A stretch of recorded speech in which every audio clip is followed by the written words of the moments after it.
HFY alien desire in the dim blue glow of the outpost's emergency lights. The room was silent except for the slow hum of the ship's life support. Ethan sat by the small desk, staring at the cracked monitor, trying to finish his report on the last expedition. He didn't hear the door open. He didn't sense the faint tremor in the air until the soft sound of bare footsteps crossed the floor behind him. She entered his room fearlessly, and the air changed. The metallic scent of recycled oxygen mixed with something strange, something alive. He turned, and the sight froze him. A woman stood there, tall and quiet, her skin faintly glowing like silver under the dim light.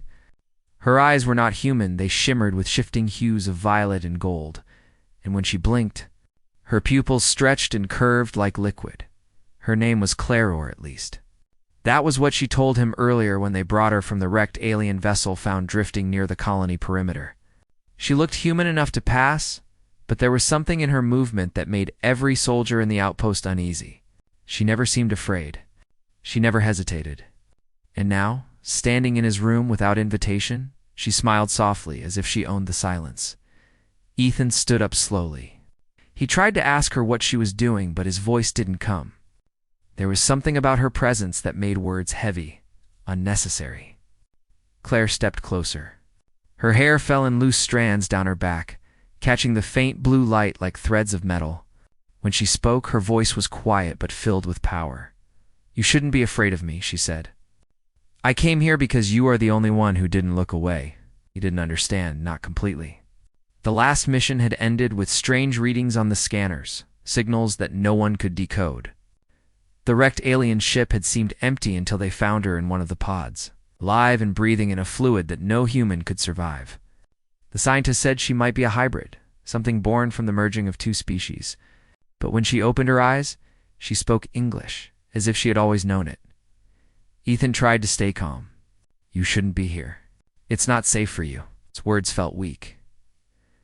Claire walked to the window, looking out at the desert world beyond the outpost walls. Twin moons hung low, and the sand reflected their light like glass. "It's not safe for you either," she said softly. "They're coming." He frowned. "Who's coming?" She turned, her expression unreadable. "My people." Ethan's breath caught. The outpost's communications had been silent for 2 days. They thought it was a system's fault. Now, as her words echoed in the small room, he realized it wasn't. Something was jamming the signals, something intelligent. Claire stepped closer again, her gaze deep and calm. "I didn't plan this," she whispered. "But once they find me, they will destroy everything. Unless you help me." He hesitated. She raised her hand, and a faint shimmer spread from her skin. The air vibrated around her fingers like heat above desert stone. She touched his arm gently, and the hum in the walls dimmed. Every system sound, every flicker of light, slowed until the entire room felt suspended between seconds. "What did you do?" He breathed. "I stopped the Watchers," she said. "The sensors in this building, they can't see us now." Ethan looked around. The lights were frozen mid-flicker. Even the small dust particles in the air seemed motionless. He felt the pulse under her fingertips, steady, warm, impossibly real. "Why me?" he asked finally. Claire smiled faintly. "Because you're the only one who didn't treat me like a weapon. You looked at me like I was a person." She took another step closer. The distance between them vanished. He could feel her breath, cool and electric.